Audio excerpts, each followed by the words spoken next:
My name is Sally. I'm 32 years old and in my 8th month of pregnancy. I used to work as an office employee, but now I'm on maternity leave. After giving birth, I plan to take parental leave and take care of the baby myself for a while. My husband Eric is 35, 3 years older than me and works for a major company. We got married 2 years ago and I became pregnant smoothly. Now every day is filled with anticipation and anxiety as I await my first childbirth. Sally, your baby's due soon, isn't it? When I visit my in-laws, my sister-in-law Elnora calls out to me.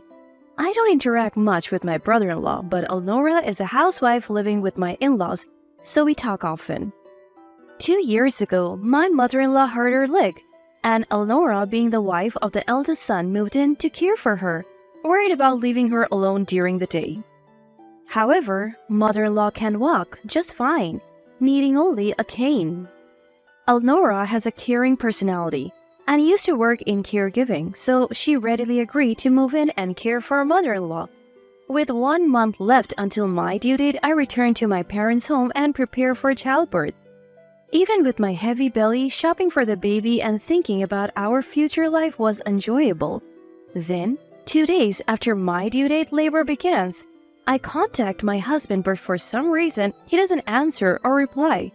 At first, I was worried, but as the contractions got stronger, I had no time to think about him. My husband was supposed to be there for the birth, but in the end, he never came and my daughter was born.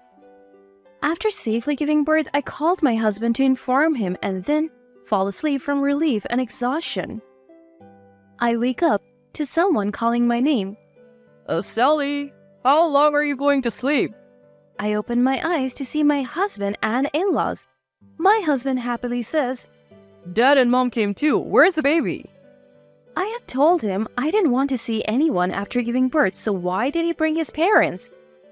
I finally sit up and tell him the baby should be in the nursery. It's a healthy girl. Then mother-in-law suddenly exclaims, "A girl? She can't be the heir."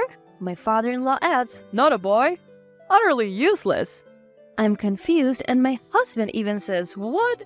It's a girl after all? I thought it might be a boy since they said it wasn't certain. My husband is a second son, so I thought being an heir didn't matter, but the eldest son and his wife are undergoing fertility treatment, so they were expecting a boy from me. I felt anger at their words, but I was too tired and in pain to even get angry. A nurse noticed and kicked out my husband and in-laws. I cried and the nurse comforted me. After that, my husband didn't even visit, and my daughter and I faced discharge day. My parents came to pick us up and we went home. My husband was kind when we got married, but he changed one day, and as the baby grew, I felt his feelings drifting further away. Just when I found out I was pregnant, my husband made a mistake at work and was demoted, resulting in a pay cut. It didn't seem like a big mistake, so I thought he could recover quickly. But he became upset that a colleague became his boss, lost motivation, and still hasn't been promoted. I hoped that having the baby might change him, but now I wonder what will happen. As I'm grappling with these feelings, my husband calls. I answer, hope in my heart. Sally, when are you coming back? I'm planning to come back in about a month, but I have luggage, so I want you to pick me up on a day that's convenient for you, Eric. Then my husband snorts and says something unbelievable. You know, I bought a condominium near the station. What? The high-rise condominium near the station? Yeah. Wait, the high-rise condominium is really expensive, isn't it? Yeah, and the view is amazing. Unbelievably, my husband tells me that while I was at my parents' house, he bought a luxury high-rise condominium, moved out of our old one, and has already moved in. What do you mean? We don't have that kind of money, do we? Unfazed by my panic, my husband says, I used the money from selling the family home as a down payment. What? He sold a family home? What about his parents, his brother, and his wife? Ignoring my confusion, my husband laughed and said, From now on, we'll live with Mom and Dad. What? Dad? Mom? I can't keep up with his sudden words. Who are Mom and Dad? His parents? They're already grandparents and he's calling them Mom and Dad? As I'm speechless, my husband continues. After all, you're not working. You were just lying around at home, so I don't need you. That was only when I was bedridden with severe morning sickness or abdominal pain, not always. Rather, since I went on maternity leave, I've been doing all the housework we used to share. He didn't have to say it like that.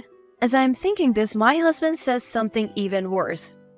Get out, you housewife parasite. The child wasn't a boy, and my brother's undergoing fertility treatment, so I'm being counted on. So I'll remarry a woman who can bear an heir. Mom and Dad said they don't need a childless couple, and my sisters want to live separately. That's when this high-rise condominium was on sale. Your stuff is in a rental storage, so go get it sometime. Well, anyway, we're getting a divorce. With that, he hung up unilaterally. I'm stunned. I have lost my place to go home? Whether it's sadness or regret, tears naturally spill. I try to think about what to do next, but I can't find an answer. At that moment, my daughter wakes up crying. Wiping my tears and holding my daughter, I realize that I'm the only one who can protect her, and I must be strong. Seeing my daughter stop crying and smile, my heart is soothed. I stand up and begin to organize what I need to do. I tell my parents the situation, and of course they're furious, but I tell them I want a divorce and ask for their help. Half a month later, with no contact from my husband, I sent my father to tell him my intention to divorce. Then my husband called me right away. Hey, what's this about dividing property? The money in the bank account is mine. I won't give you even $1. I had been silent before, but after half a month, I had recovered both mentally and physically. And I wasn't going to be like before. True, the account was in Eric's name, but that was shared property for both of us. In fact, I also put money into that account for living expenses, so it's all subject to property division. What? But it's in my name, right? That's why it's shared property. I didn't think he was that dense, or maybe he's just being self-serving. Either way, whether my husband understands or not, I will make sure the property is divided. Even if you don't agree, we will divide the property properly. Besides, you're the one who said you wanted a divorce, right? I want to divorce someone like you, so just sign the divorce papers, okay? How dare you talk to your husband like that after I've supported you all this time? Fine, I'll divorce you. I'll write it right now. Just wait. I deliberately angered my husband to get him to write the divorce papers, and this strategy seemed to be a great success. After hanging up, I withdrew money from the account where I managed the household finances. I couldn't withdraw it all at once due to the limit, so I took it out over several days. But my husband didn't seem to notice, and he didn't say anything. I submitted the filled-out divorce papers that my father brought back the next day, and they were accepted. And we officially became strangers.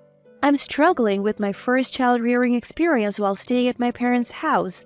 I'm gradually getting used to parenting, and above all, my daughter is adorable, and I feel happy.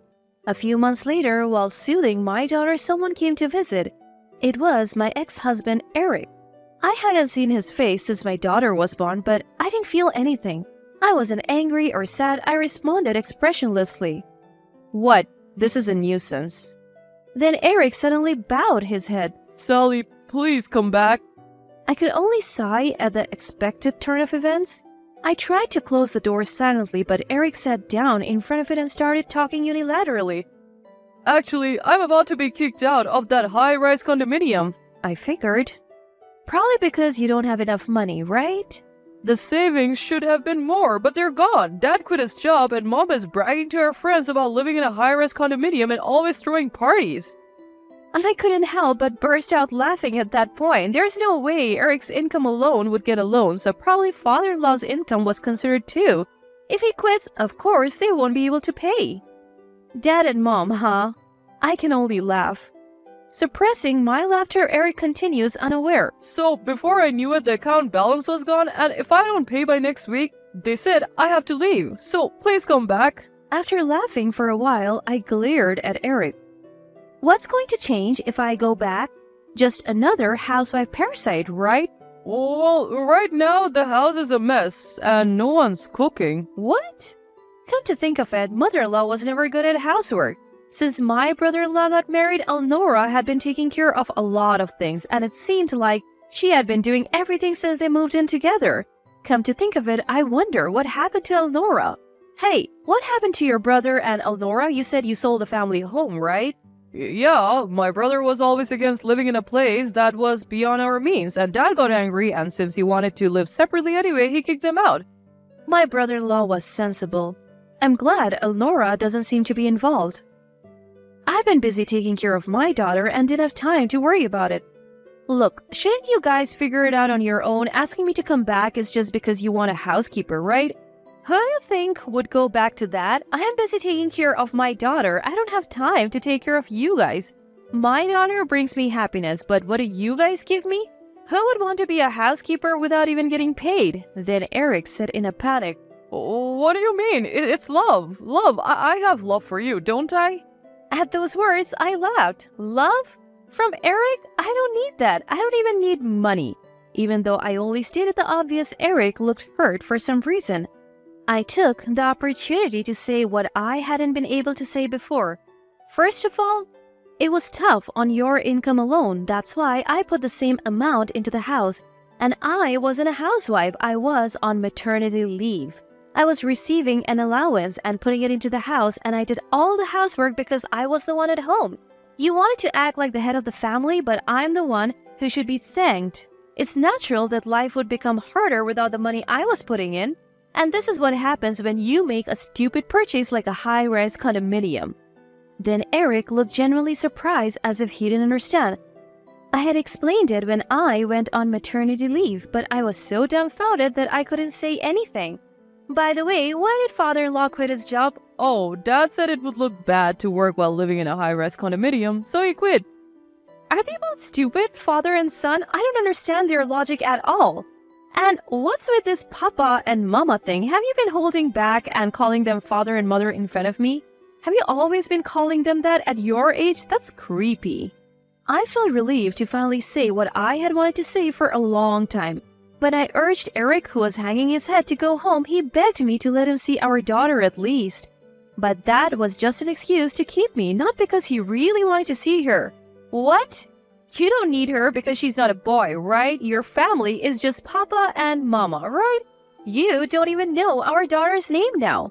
I haven't told you and you haven't asked. If you really wanted to see her, you would have been more involved with her sooner. After I said that and closed the front door, Eric slowly walked away. A few days later, I received a call from Elnora for the first time in a while. I'm sorry, I couldn't get in touch. A lot has been going on. Elnora said she didn't know the address of my parents' house and couldn't send a birth celebration gift, so she arranged to come over to our place. My brother-in-law came along and bowed his head to me and my parents, apologizing for his family's behavior, but he was not at fault at all. According to what I heard, they were kicked out of the high-rise condominium and only the loan remained. They tried to get close to my brother-in-law and his wife, but they were refused any further involvement, and in the end, they're living in an old apartment building that's about 50 years old. Father-in-law has found a new job, but the salary is much lower than before, and mother-in-law has never worked, so she doesn't even have a part-time job. Apparently, they often argue loudly, and the voices of their quarrels calling each other Papa and Mama have become the talk of the neighborhood. My daughter is growing rapidly, and she will soon celebrate her first birthday. Her safe growth is my greatest happiness. I'm looking forward to her continued growth in the future.